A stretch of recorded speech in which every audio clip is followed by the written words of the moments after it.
El apóstol Pedro, que es uno de los hombres que más cerca vivió de Jesús, sabemos que Jesús tenía mucha gente constantemente rodeándole, gente que a veces venía por puro interés, seamos sinceros, gente que estaba enferma o tenía algún enfermo, entonces sabían que él podía hacer un milagro. Pero también sabemos que el Señor tenía un grupo, digamos, íntimo de personas con las cuales pues abría su corazón y les compartía cosas que con otra gente no lo hacía. Igual nos pasa a nosotros hoy en día. Tú puedes tener muchos amigos, muchos compañeros de trabajo, muchos conocidos, pero a la hora de la verdad, amigos, pues a lo mejor no tanto, ¿no? Bueno, pues el Señor Jesucristo llegó a tener 70 discípulos, 70, como aquellos que tuvo Moisés en el desierto, ¿se acuerdan? Moisés también tuvo 70 discípulos, a los cuales él preparó, por los cuales oró y le fueron fieles, y muchas cosas se han escrito acerca de esos 70 ancianos. Pero sabemos que esos 70 después se fue reduciendo el grupo y se quedó con 12. Y de esos 12 sabemos que había 3, que todos sabemos sus nombres, ¿verdad? Uno de ellos es Pedro, Jacobo, Santiago y Juan, que eran los que más intimaron, los que más comunión, los que más relación tuvieron con el Señor y los que incluso vieron y escucharon cosas que los otros discípulos ni vieron ni escucharon. Y también sabemos que dentro de esos 3 había otro que era el más cercano a Jesús, que en cierto sentido era un pariente también, y era Juan. Pedro no se destacó por ser un gran escritor.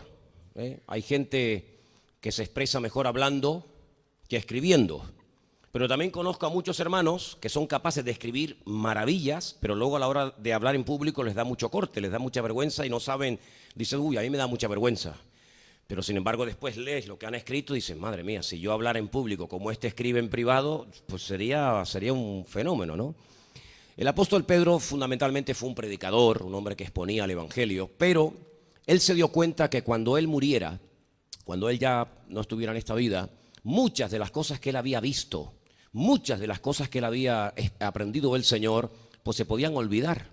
Y entonces lo que él hace es escribe 2 cartas, 2 epístolas, como también se llaman, que llevan su nombre, primera de Pedro, segunda de Pedro, porque él dice que lo que no quería bajo ningún concepto es que la gente perdiera la memoria. Hay cosas que tenemos que olvidar cuanto antes mejor, Hay cosas que, no sé, has sufrido, has padecido, esperabas y no las recibiste, cosas que es mejor borrarlas del disco duro para que no te hagan daño. Pero hay otras cosas, la Biblia dice que es bueno recordarlas. De hecho, si ustedes van, por ejemplo, a los primeros 5 libros de la Biblia, la Torá, la Ley, allí encontramos que hay una serie de celebraciones, una serie de festividades, de fiestas, que todos los años se celebran para tener memoria de lo que un día el Señor hizo. Y sabéis también que hay lugares emblemáticos dentro de la geografía de Israel y hay lugares donde se dejaba a veces marcas, piedras y otras cosas para que cuando se pasara por allí después de unos años o de varias generaciones, la gente supiera qué fue lo que pasó en aquel lugar. En Galilea, en el mar de Galilea, arriba en Israel, hay un monumento, me imagino que muchos de los que han ido lo habréis visto, que consiste en piedras enormes, una encima de la otra. Y eso fue algo que Josué mandó hacer cuando cruzaron el río Jordán. Sacaron piedras del fondo del río antes de que se volviera a cerrar y levantaron una piedra una encima de la otra. Dice, para que el día de mañana vuestros hijos que no vieron esto, que no pasaron por este río, cuando os pregunten ¿esto qué significa?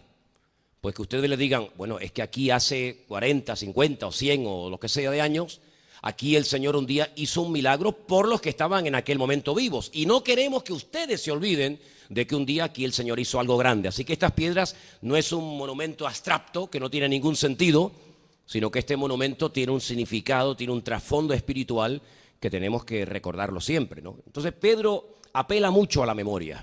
Pedro dice, yo procuraré, lo leía hoy, yo procuraré después de mi partida que las cosas que yo les he enseñado, pues que queden registradas. Bueno, sabemos que en aquellos tiempos no había los medios extraordinarios que hay hoy en día para poder retener una enseñanza y verla una y otra vez, como, no sé, hay vídeos, internet y tantas cosas, sino que en aquellos tiempos fundamentalmente se recurría o a la tradición oral, que podía también alterarse y perderse, o a lo escrito. Entonces Pedro escribe un par de cartas muy interesantes, aunque lo fuerte de él no era escribir, sino más bien hablar. Pero hay algo que a mí me ha sorprendido de lo que Pedro dice, y es que él nos da, lógicamente el Señor se lo tuvo que revelar, porque aquí nadie es sabio por su propia cuenta. El Señor le dijo, mira, si tú eres capaz de transmitir esta enseñanza a los que creen en el Señor, y hacen esto, esto y esto y esto, de lo cual vamos a hablar ahora, nunca esa gente tropezará. Si yo les hiciera en esta tarde una pregunta a todos ustedes, ¿cuántos de los que estáis aquí os gustaría vivir bien, en paz, en victoria, bendecidos, prosperados, no un día arriba y otro día abajo, un desánimo, una depresión, una de cal y una de arena? Pues todos dirían, pues a mí, ¿sí o no? Para eso estamos aquí, ¿sí o no? Bueno, pues vamos a ver qué recomendaciones nos da la Biblia. Dice, para no caer jamás. Vamos a leerlas otra vez. Vamos a leerla una vez porque antes se leyó otra porción. Estamos en 2 de Pedro, capítulo 1, versículo 3. 2 de Pedro, capítulo 1, a partir del versículo 3. Y dice, como todas las cosas que pertenecen a la vida y a la piedad, nos han sido dadas. Fijaros el tiempo del verbo. No es algo que va a ocurrir en el futuro. Ya han sido dadas mediante el conocimiento de aquel que nos llamó por su gloria y excelencia, por medio de las cuales nos ha dado preciosas y grandísimas promesas, para que por ellas llegaseis a ser participantes de la naturaleza divina, habiendo huido de la corrupción que hay en el mundo a causa de la concupiscencia. Dice, vosotros también poniendo toda diligencia. Ser diligente es lo contrario a ser un negligente, a ser un vago, un perezoso. Poniendo ganas, poniendo deseo, siendo diligentes, por esto mismo añadid a vuestra fe virtud. A la virtud, conocimiento. Al conocimiento, dominio propio. Al dominio propio, paciencia. A la paciencia, piedad. A la piedad, afecto fraternal. Y al afecto fraternal, amor. No sé si alguien se ha puesto a contar las cosas que tenemos que ir añadiendo. Ahora tengo esto, mañana lo otro, y pasado voy a por esto, y pasado voy a por otra cosa. Pero son unas cuantas. Porque si estas cosas, las que acabo de leer, están en vosotros y abundan, no os dejarán estar ociosos, ni sin fruto, en cuanto al conocimiento de nuestro Señor Jesucristo. Pero escucha, el que no tiene estas cosas, el que no tiene paciencia, ni dominio propio, ni fe, ni conocimiento, ni nada, el que no tiene estas cosas, tiene la vista muy corta. Es ciego, habiendo olvidado la purificación o la limpieza de sus antiguos pecados. Por lo cual, hermanos, tanto más procurad hacer firme vuestra vocación y elección, porque, y ahora viene lo bueno, dice, porque haciendo estas cosas no caeréis jamás. ¿Cuántos dicen amén? Y lo asegura con una rotundidad total y absoluta. Si ustedes se dedican a esto, primero no te vas a aburrir nunca. Primero no vas a tener tiempo ni para desanimarte. No vas a tener tiempo para deprimirte. No vas a tener tiempo para pensar tonterías. Sino que vas a estar ocupado y en lo que tienes que estar. No vas a estar ocioso. ¿Cuántas veces hemos dicho que uno de los problemas que hubo en la ciudad famosa de Sodoma y Gomorra, hay una lista de cosas que cometieron y una de las cosas que menciona es abundancia de ociosidad? Es decir, tenían tanto tiempo libre, se aburrían y comenzaban a inventar todo tipo de pecados y de cosas que al final terminaron autodestruyéndoles, ¿no? El apóstol Pedro dice, si ustedes se dedican a esto, a tener cada vez más dominio propio, a tener una fe robusta, firme y madura, a tener un amplio conocimiento de las cosas, a tener santidad, a estar ocupados en las cosas del Señor, lo primero y más positivo de todo esto es que no vas a tener tiempo para estar deprimiéndote, pecando, aburriendo, mirando a donde no tienes que mirar, hablando lo que no tienes que hablar, perdiendo tu tiempo que al fin y al cabo es tiempo perdido que nunca vuelve a ser recuperado. Pero no solamente te evita el perder el tiempo y estar gastando tu energía en cosas que al final no sirven para nada, y tu tiempo y tu dinero y tu vida, sino que además te van a beneficiar, Porque no vas a ser una persona, un cristiano del montón, sino vas a ser una persona con raíces profundas, cosa que hablábamos la semana pasada, no sé si os acordáis, con raíces profundas, de tal manera que tu vida no va a ser una vida fluctuante, una vida, digamos, sin sentido, sino que vas a saber la razón por la cual tú estás en este mundo. Porque la Biblia nos enseña que el creador del universo creó el mundo para el hombre, no el hombre para el mundo. Y todo lo que gira a nuestro alrededor fue creado para hacernos la vida más fácil. Y fue creado no para hacernos daño, sino al contrario, para que disfrutemos de la vida, pero para que las cosas no se terminen apoderando de nuestra vida y terminemos amándolas, sino que nos demos cuenta de que el mundo y lo que nos rodea es un medio para alcanzar fines y objetivos espirituales mucho más elevados de lo que la gente se puede imaginar. Y vemos que el Señor, dice la Biblia, que creó todas las cosas para que disfrutemos de ellas. ¿Para qué creó el Señor todas estas playas y océanos y ríos y lagos y montañas? ¿Para qué? Para que nos quedemos con la boca abierta y digamos qué maravilla, para inspirar a un poeta o para inspirar a un pintor. No, hermanos. La Biblia nos enseña que el Señor creó todas las cosas y cuando las terminó de crear dijo, veo que todo me ha salido perfecto, todo es bueno, toma, ahí te lo tengo, ahí te lo entrego, para que disfrutes de la vida. Lamentablemente sabemos que el hombre no ha sido un buen administrador. Al contrario, el hombre se ha ido pues cargando pues las maravillas del mundo y lugares donde antes era una maravilla ir, ahora da pena ir a ver lo que el hombre ha sido capaz de hacer, ¿no? Y el hombre no entendió que su responsabilidad no era la de tener mentalidad de dueño. El dueño es él, del Señor es la tierra y su plenitud. El hombre tenía que tener una actitud de siervo, de administrador de bienes ajenos de los cuales podía disfrutar. No sé cuántos de ustedes se acuerdan que en una ocasión yo dije que en la Biblia, incluso los esclavos, dentro del mundo de los esclavos que existían en aquel tiempo, no todos los esclavos estaban en el mismo nivel o en la misma posición. Había esclavos y esclavos. Estaban los que se llamaban los ecónomos. Eran los mayordomos. Personas como por ejemplo José. Personas que administraban y al mismo tiempo disfrutaban de los bienes de su amo. Comían bien, dormían bien, eran siervos cultos que sabían pues cosas y el amo pues ponía su hacienda, ponía sus propiedades bajo su responsabilidad para que ellos las administraran, pero cuidado, el dueño soy yo, pero tú administras lo que yo te pongo en tus manos. Así tenía que haberse comportado el hombre. Tú no eres el dueño de los ríos, ni de los mares, ni de los océanos, ni de los recursos naturales. Yo soy el dueño, yo soy el creador, pero te permito disfrutar y administrar sabiamente los recursos. Y sabemos cómo el hombre ha hecho un auténtico desastre y se han producido unos desequilibrios, ¿verdad?, tan tremendos, que en lugares donde antes no llovía, ahora llueve torrencialmente, y en los lugares donde antes hacía calor, ahora hace frío, y viceversa, y el hombre ha hecho un desastre de este mundo perfecto que el Señor puso en sus manos.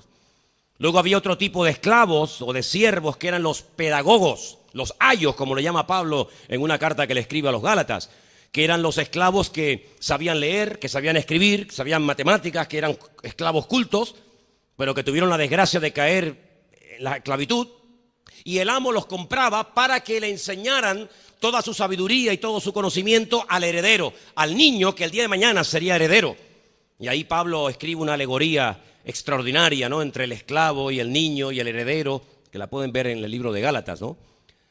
Después estaban los famosos doulos, que eran los esclavos de amor. Había una ley estipulada por Dios en su palabra. Y esto era algo revolucionario porque en las naciones de la tierra el esclavo moría reventado trabajando de sol a sol. En la cultura bíblica, en el pueblo de Israel, el esclavo tenía opciones, podía optar a la libertad. De hecho, era obligatorio cada cierto tiempo poner en libertad a los esclavos, perdonar todas las deudas para que los ricos no fueran cada vez más ricos y los pobres cada vez más pobres, sino que hubiera una igualdad y no hubiera esa desproporción que lamentablemente vemos que hoy en día se ha manifestado en todas partes, ¿no? El doulos era el que renunciaba a su libertad y decía: yo estoy tan a gusto y estoy tan cómodo con mi amo que no me quiero ir.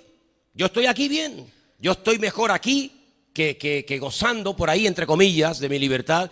Y entonces era el esclavo que se dejaba horadar la oreja y se ponía un zarcillo, un pendiente, y esa era la señal exterior de que ese hombre era un esclavo pero no a la fuerza, no un esclavo obligado, sino era un doulos, era un esclavo de amor.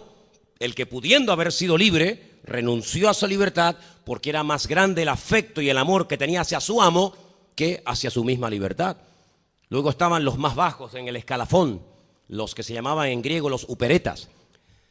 Eran los que iban en galeras, los esclavos que estaban en la puerta de las casas de los señores para limpiarle los pies a los caminantes, a los que venían de camino. Sí, había distintos niveles, ¿no? ¿En qué nivel nos puso el Señor? El Señor nos puso como administradores de su creación. El Señor nos puso al frente del mundo para que el hombre pudiera gobernar, para que el hombre pudiera organizar, para que el hombre pudiera disfrutar, pero siempre, repito, no con la mentalidad de propietario, sino de inquilino, una persona que administra los bienes de otro, pero que al mismo tiempo puede disfrutar de ellos. Pero para poder llegar a ese nivel de conocimiento, uno tiene que dedicar tiempo a las cosas del Señor. Cuando una persona se convierte a Cristo, cuando una persona decide libre y voluntariamente convertirse, hacerse seguidor de Dios, hacerse seguidor del Señor Jesucristo, pues es una decisión muy importante, sin lugar a dudas, la más importante de la vida. Pero no te pares ahí, no te quedes solamente con eso. Sí, el Señor un día habló a tu corazón, te diste cuenta que estabas perdido, que ibas por un camino equivocado. Bueno, gloria a Dios, ya es importante reconocer. Pediste perdón al Señor por tus pecados, le entregaste tu vida, le abriste tu corazón para que Él entrara a vivir en ti. Ahora quieres seguir al Señor, quieres conocer al Señor. Me parece estupendo, pero hay más, mucho más que venir solamente a la iglesia y escuchar un culto una vez a la semana, un par de veces a la semana y leer la Biblia ahí por encima por si te preguntan si has leído, decir que sí. No, cuidado, no te pares, no te estanques. Hay que seguir entrenándose, hay que seguir ejercitándose. Y entonces Pedro da una lista muy interesante de cosas que nos van a venir muy bien. En estos tiempos, ¿quién no necesita dominio propio, hermanos?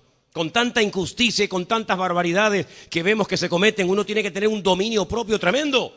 Control de uno mismo. Dice el libro de Proverbios: es más sabio el hombre que se domina a sí mismo que el que conquista una ciudad.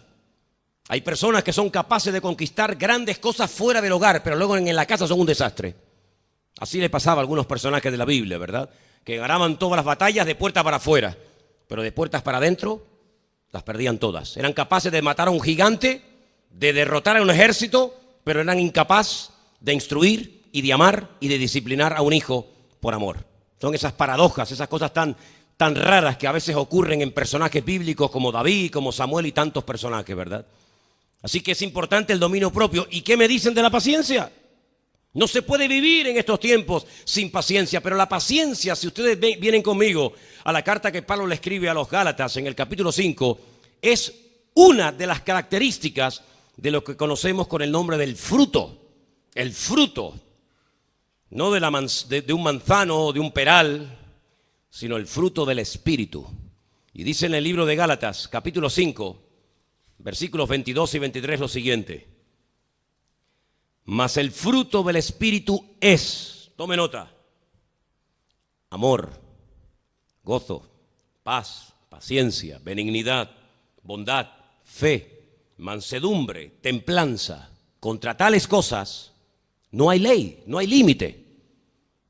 No hay límite, no hay ningún tipo de restricciones, todo lo contrario. Puedes tener todo el amor, toda la misericordia, toda la fe del mundo. Pero recuerda, esto no es tocar un botón. Hoy no tengo ninguna fe, mañana la tengo toda. No es así. No es algo instantáneo, es algo progresivo, es un fruto. Es como en un árbol. El fruto no lo ves de la noche a la mañana, sino que a veces hay que esperar meses e incluso en algunos casos años. No tengas prisa, no quieras arreglar tu vida en un mes. Hay gente que todo lo quieren arreglar en una semana. Han tirado su vida por la borda, han hecho un desastre de su vida. Todo lugar donde han estado lo han dejado en ruinas. Y ahora han entendido que Dios es un Dios de amor, que Dios quiere ayudarte y bendecirte, y ahora como que se agobian porque quieren arreglar su vida en un mes. No te engañes, amigo. La vida de un ser humano no se arregla en una semana, ni en un mes, ni en 15 días, ni siquiera en un año. Es un proceso largo y arduo, ¿sabes? Y tienes que tener paciencia contigo mismo. Hay gente que es demasiado intolerante con ellos mismos. Otros son demasiado flexibles, cuidado, ¿no? Pero hay gente como que tienen siempre una culpabilidad encima. Hice esto, hice lo otro. La Biblia nos enseña que cuando una persona pide perdón a Dios, ¿Dios perdona o no? Dios perdona siempre, Dios no tiene ningún problema en perdonar. Los problemas a la hora de perdonar los tenemos nosotros, los seres humanos. A este sí, a este no, este se merece que lo perdone, este no se merece ni que le dirija la palabra. Y somos nosotros los que solemos clasificar quién merece o quién no merece nuestro perdón, nuestra benevolencia, nuestra atención. Dios no. Dios no tiene ningún problema en perdonar a un asesino verdaderamente arrepentido. Dios no tiene ningún problema en perdonar a una persona que no ha sido un asesino, pero que a lo mejor ha sido otra cosa, tal vez no tan visible, pero que a lo mejor es igual de terrible ante los ojos de Dios. Tenemos que aprender a tener paciencia con nosotros mismos. Nunca llegaremos a la perfección, por mucho que leamos la Biblia, por mucho conocimiento que podamos adquirir, por mucha oración que podamos realizar. Nunca llegaremos a la perfección en nada. Nunca seremos perfectos en amor, en paciencia, en misericordia, en conocimiento, imposible. Aquí solamente hay uno que puede presumir de ser perfecto y es el Señor. ¿Cuántos dicen amén? En Él no hay ni una sola imperfección. Y si Él, que es perfecto, nos tolera, nos aguanta, nos soporta y nos ama, ¿cuánto más a nosotros mismos y cuánto más nosotros tenemos que soportar y amar y perdonar a aquellas personas que a veces nos ofenden? Y una vez lo dije y lo vuelvo a repetir, creo que viene bien el mencionarlo. Si no te quieres sentir nunca ofendido, no esperes nada de nadie. Las personas que se sienten ofendidos cuando llegan a un lugar es porque esperaban algo en esa iglesia, con ese pastor, con esos hermanos, y al no recibirlo, se sienten mal. No, entré aquí, nadie me saludó. Entré aquí, nadie me dirigió la palabra, nadie me ha dicho nada. Claro. Entonces te tienes que sentir mal, lógicamente. Pero los muertos nunca se sienten mal por nada. Y la Biblia dice que tenemos que aprender a morir. ¿Morir a qué? A nosotros mismos. Porque en el fondo, cuando nos ofende el que no nos hayan saludado, porque en el fondo, cuando nos ofende una palabra que no esperábamos recibirla y la oímos, es porque en el fondo nuestro ego, nuestro orgullo, nuestra carne, se ha sentido ofendida. Así que si no te quieres sentir ofendido, ni aquí ni en cualquier otro lugar, no esperes nada de nadie. No esperes nada de nadie. Pero espéralo siempre todo de parte de Dios. Si tú tienes esta regla y este estilo de vida en tu vida, no vas a tener nunca ningún problema, sino que vas a darte cuenta de que todo lo que sucede en nuestra vida, si amamos a Dios, todo ayuda para bien. Y a veces el Señor quiere que nos sintamos tal vez ofendidos, heridos, desplazados. ¿Para qué? Para demostrarte a ti mismo tu verdadero nivel de madurez y de conocimiento en los caminos del Señor. Y quiero decirte algo que muchas veces he visto en muchas personas, y es que no quieren tocar un tema creyendo que no tocándolo lo han superado. No te engañes. ¿Sabes cuándo tú puedes decir verdaderamente que has superado algo? Cuando puedes hablar de ese algo, de ese tema, de esa cosa o de esa persona, pero ya no tienes una herida abierta, sino que ya está cicatrizada, no por el tiempo, sino por el amor al Señor. Es imposible, humanamente hablando, que las tremendas heridas que le hicieron en el cuerpo a Jesús en 72 horas estuvieran cicatrizadas. ¡Imposible!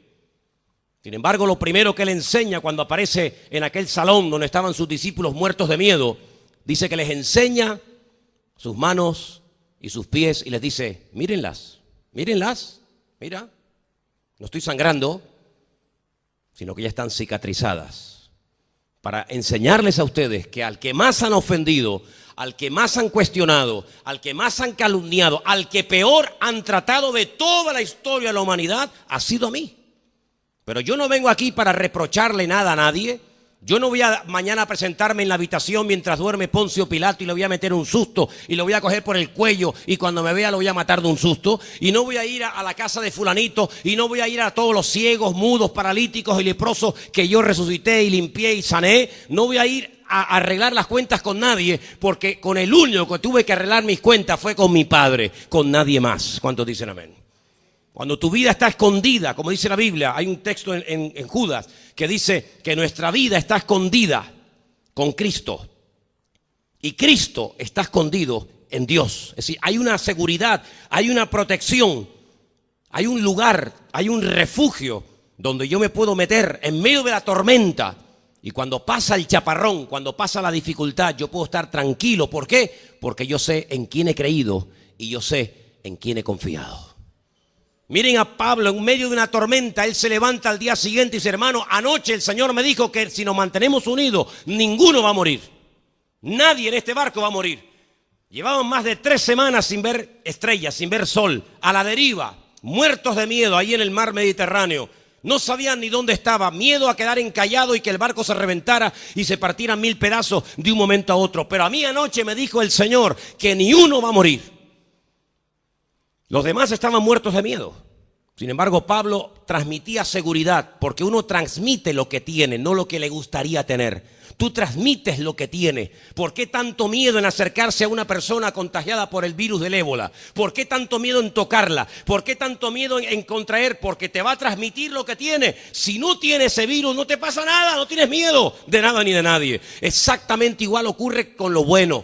Cuando tú tienes fe, cuando tú tienes confianza en el Señor, cuando tú tienes tu mirada puesta en el Señor, tú puedes transmitir esa confianza a tus hijos, a tu padre, a tu madre, a los que te rodean. Pero cuando no tienes nada, ¿qué vas a transmitir? La nada no bendice, el desánimo no bendice, el desaliento, el pesimismo, el espíritu de un derrotado, eso no transmite bendición a nadie. Pero cuando tenemos la bendición de Dios, sin decirle nada a una persona, simplemente con un Dios te bendiga, un abrazo, un beso, a esa persona la bendices más de lo que tú te puedas imaginar.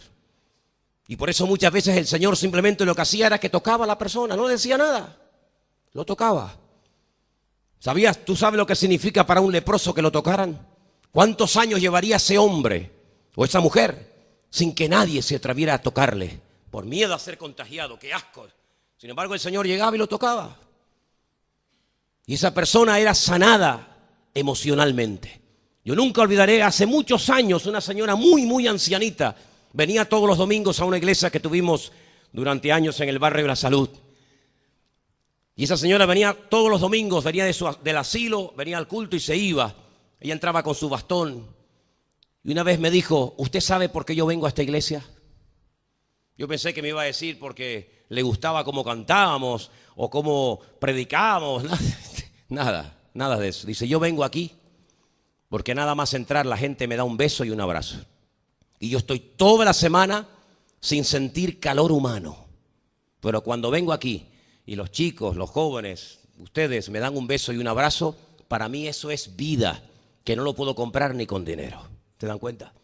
Así que, amados hermanos, el apóstol Pedro, a través del apóstol Pedro, el Señor nos está dando las claves para no caer jamás. Dice: si estas cosas abundan en vosotros, no caeréis jamás, no estaréis ociosos. Porque yo siempre he dicho que para desanimarse y para pecar, tienes que tener tiempo.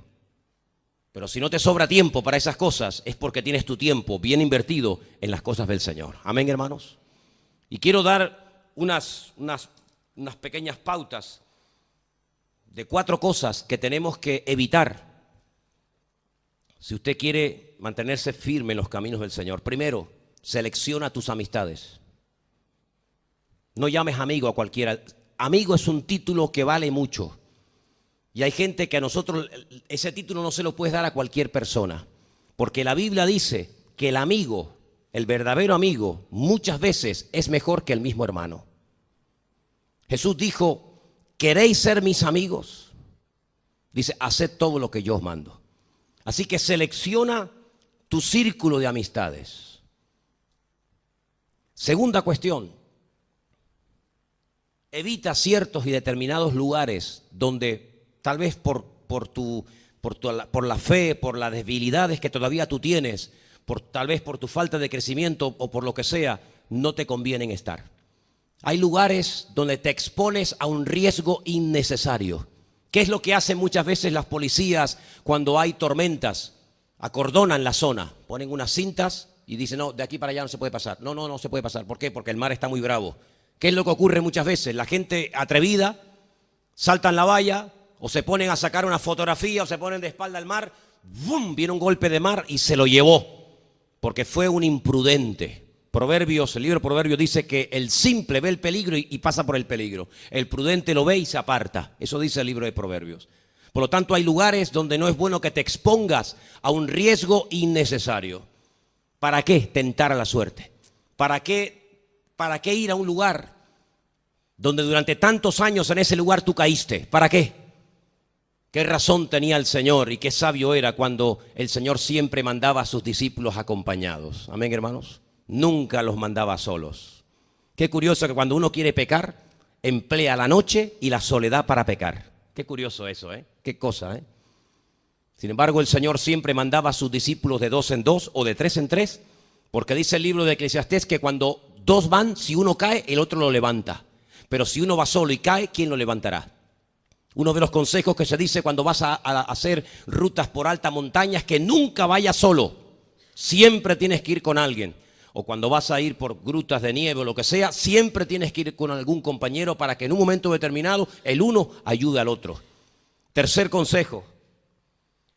Hay ciertas músicas y ciertos recuerdos de cosas que hicimos que nos produjeron problemas, que es bueno que tú tomes la decisión de decir, yo no voy a escuchar más esto. Por ejemplo, yo tenía amigos míos que cuando volvían a escuchar la música de Pink Floyd, o cuando escuchaban AC/DC, o cuando escuchaban música de estas que ustedes saben, les traían recuerdos de cuando estaban en la droga, de cuando estaban en la delincuencia, de cuando estaban en la basura.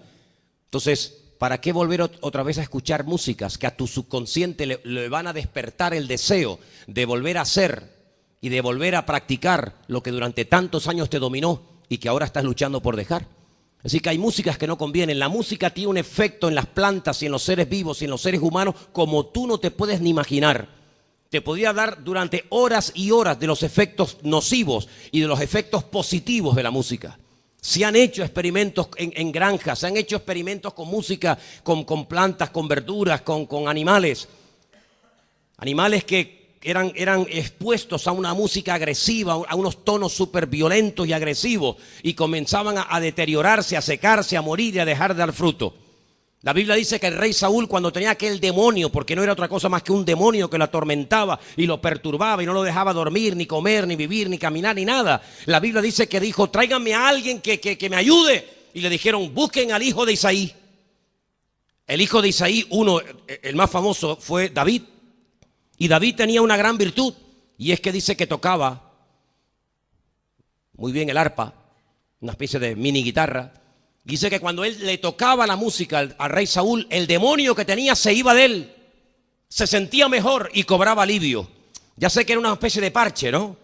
Porque realmente lo que tenía que hacer Saúl era arrepentirse y dejar de su desobediencia. Pero ahí vemos un efecto positivo de la música, ¿verdad? Entonces hay ciertas músicas, ciertas películas, ciertas cosas del pasado que para qué volver a verlas, para qué volver a recordar cosas que te pueden traer viejos recuerdos.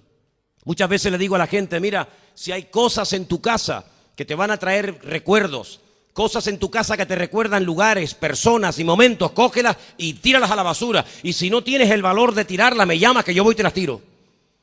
Porque es mucho mejor llorar por algo que tienes que tirar hoy que llorar toda una vida por algo que te conquistó y no pudiste nunca superar. Y finalmente, no aceptes llevar a tu casa cosas que pueden traerte más que bendiciones, todo lo contrario. Hay personas, yo recuerdo un domingo hace años, hace muchos años, venía siempre una señora temprano a la iglesia aquí y teníamos siempre como especie de un jarrón y esta señora todos los domingos traía flores, una señora de la calle. Y un domingo observé que estaba metiendo cosas dentro del jarrón de flores y le digo, señora, ¿qué está haciendo ahí? ¿Qué está metiendo ahí? Si no, nada, digo, ¿cómo que nada? Era una persona que después confesó que venía para maldecir y para hacer daño, a ver si me entienden, daño ninguno, porque nosotros estamos cubiertos por la sangre de Cristo y ya me contarás a mí cualquier historia que pongan en un florero, qué daño nos va a hacer a nosotros. Pero hay personas en esta vida que desde que se levantan hasta que se acuestan solamente piensan en dañar a los demás. A veces es una cosa impensable, no nos pasa por la cabeza porque nosotros vivimos en otro mundo, vivimos con otra perspectiva de la vida. Pero sin embargo hay gente que no le gusta ver tu matrimonio feliz y no le gusta ver a tus hijos bendecidos Y no les gusta ver a tus padres que se han vuelto a unir. Y no les gusta ver a tu iglesia bendecida. Y no les gusta ver al pastor animado. Y no les gusta ver a los jóvenes unidos. Hay gente que solamente piensa en dañar y en hacer daño a los demás. Y por eso yo decía al principio en esta pequeña lista de consejos, de amigo, de pastor oveja, no te juntes con cualquier persona porque tú no sabes cuáles son las intenciones de esas personas. Hay muchas veces que la gente en su ignorancia, por no preguntar, por no averiguar, son capaces incluso hasta de pagar dinero por objetos que se los llevan a su casa y son auténticas maldiciones que han metido en su propia casa. Me acuerdo un domingo a la mañana fui aquí al Rastro en Santa Cruz hace tiempo y me acerqué a un puesto de esto de caretas y de muñecos y de cosas de madera de África. Y me acerqué a la mesa y cogí una careta y se me acercó enseguida el chico para vendérmela, ¿no? Y le digo, ¿este quién es? Dice, ¿cómo? Digo, ¿este quién es? Dice, no, una careta. Digo, no. ¿Esta careta quién es? Y mirando así para los lados me dice, este es el Dios de mi padre en África. Digo, ¿sí? ¿Y qué características tiene? Dice, este es el Dios de la guerra y de la muerte. Digo, qué curioso. Y la gente lo compra como un objeto decorativo, como una careta de África. Y no se están dando cuenta de que están comprando un muñeco que representa algo que en tu ignorancia tú no sabes lo que es, pero estás metido en tu casa al mismo diablo, amigo. Y le levanté así el mantel ese que ponen siempre, y había un muñeco pequeño con un trapo lleno de sangre. Le digo, este es el trabajo que haces por las mañanas, ¿no? Antes de montar el kiosco, la mayoría lo hacen para tener suerte y para poder vender, y después los ingenuos vienen y te compran la careta, el muñequito, no sé qué, lo ponen en la casa. No, mira, una cosa de Etiopía, de Congo, de no sé qué sitio, y tú no sabes lo que te has llevado a tu casa. ¿Cuánta gente incluso lleva en el cuerpo cosas que si supieran lo que significan, ni se las pondrían? ¿Cuántas veces hay personas que se ponen camisetas y en vez de ver qué significa lo que llevo puesto en mi camiseta, se la compran y se la ponen? Y si supieran en el fondo lo que están declarando, lo que están diciendo, seguramente no lo harían. Por eso, hermanos, tenemos que dejar de ser ingenuos para el pecado. Tenemos que ser más listos, tenemos que tener los ojos más abiertos, tenemos que darnos cuenta de que el diablo va en serio. Jesucristo dijo, Satanás es un ladrón que viene a hurtar, a matar y a destruir. Y le da lo mismo usar a un hijo, a un joven, a un pastor, a un cura, a un político, le da igual. El diablo incluso puede utilizar a la gente que menos te imaginas para hacerte daño. Por eso tenemos que buscar mucho del Señor, orar mucho, estar juntos, buscar de su palabra, porque estamos viviendo en unos tiempos donde hay una guerra en el mundo espiritual que no te puedes ni imaginar. Y están los dos extremos, los que ven al diablo por todos los lados y los que no lo ven por ningún sitio. No hay casualidades en el mundo espiritual. El mundo natural, lo he dicho 1.000.000 de veces desde este mismo púlpito, el mundo natural es un reflejo que a nosotros, los que tenemos otra percepción de la vida, al de la calle ni se entera, evidentemente, pero los que tenemos un olfato, un discernimiento, un poquito de conocimiento espiritual, el mundo natural nos está demostrando cómo está el panorama. En otras palabras, lo natural te habla del trasfondo espiritual. Decimos, no, España está en crisis. Sí, pero ¿cuál es la verdadera crisis de España? Es una crisis espiritual impresionante. Cuando tú ves cosas que ocurren a diario, ahí te está indicando el Señor cuáles son las debilidades de nuestra sociedad que le ha abierto la puerta a tantas y a tantas cosas. Y por eso muchas familias se han dividido. Por eso mucha gente muere antes de tiempo. Miles de personas cada fin de semana mueren antes de tiempo. Por eso muchas personas echan su vida por la borda. Por eso ocurren muchas cosas, porque no nos damos cuenta de que tenemos que ser precavidos. Y antes de ir al quirófano, hay muchas cosas que se pueden evitar espiritualmente para no enfermar mi alma y para no enfermar mi vida. Y por eso digo muchas veces que gloria a Dios por la tecnología y gloria a Dios por las redes sociales y gloria a Dios por todo el internet y por todas esas cosas. Muy bien.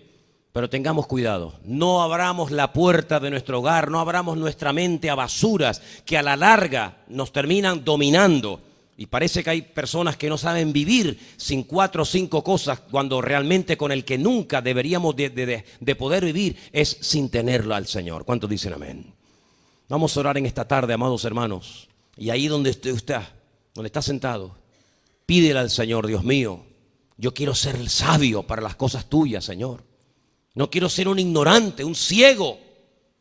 Quiero darme cuenta de que a veces hay cosas que yo no me he dado cuenta, pero digo, Dios mío, lo que ha pasado es que yo bajé la guardia. Lo que ha pasado es que yo me confié y le abrí la puerta a algo, a una persona, a una situación, que sin darme cuenta se ha ido apoderando de mi casa, de mi matrimonio, de mi familia, de mi vida, de mis hijos, y he sido un torpe espiritualmente y no me he dado cuenta de que el mundo espiritual es tan real, mucho más real de lo que te puedas imaginar. Por eso vigila, como te dije antes, tus amistades. Vigila lo que ves, lo que oyes. Sé selectivo. Esto me conviene, esto no me conviene. Esto puede ser bueno, esto no me interesa. Aprende a ser selectivo. Es como cuando vas por ahí, aquí en Canarias, gracias a Dios no tenemos, pero sé que por ejemplo en Barcelona sí, los famosos peajes, ¿no? Pagas, pasas. No pagas, no pasas. Así de claro. Vete por otra carretera, pero por esta, si quieres pasar, tienes que pagar. Así de claro. Pon un peaje en tu mente. Si no, esto no. Esto no es de Dios. ¿Qué va? A veces lo que es muy bonito de entrada, a veces se puede convertir en la ruina de tu vida. No seas ingenuo. Sé selectivo. Pídele sabiduría a Dios. Señor, ¿esto qué es? ¿Esto es tuyo? Hay gente que se abre a lo que tenía que haberse cerrado. Y hay gente que se cierra a lo que tenían que haberse abierto. Que el Señor nos dé sabiduría y nos muestre el camino correcto. Te damos gracias en esta tarde, Señor, buen Dios, porque tu palabra es ese mapa, esa brújula que nos indica el camino. Enséñanos, Señor,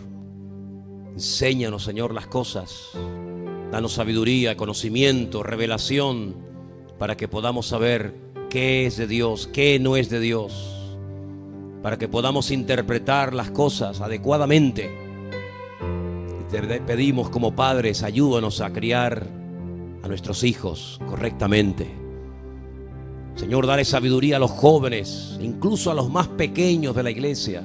Dales un olfato, un discernimiento espiritual, para que en estos tiempos tan peligrosos en los que estamos viviendo, podamos como creyentes protegernos contra las acechanzas del maligno. Ayúdanos como padres a velar de la vida de nuestros hijos, a poder advertirles por amor lo que a veces le puede traer un problema tremendo en su vida. Guárdanos del maligno, Señor. Protégenos, Señor, como creyentes. Que no abramos la puerta a cosas que al final van a traer daño y destrucción a nuestras vidas. Perdónanos, Señor, por las veces que hemos perdido tiempo en cosas vanas e inútiles e innecesarias.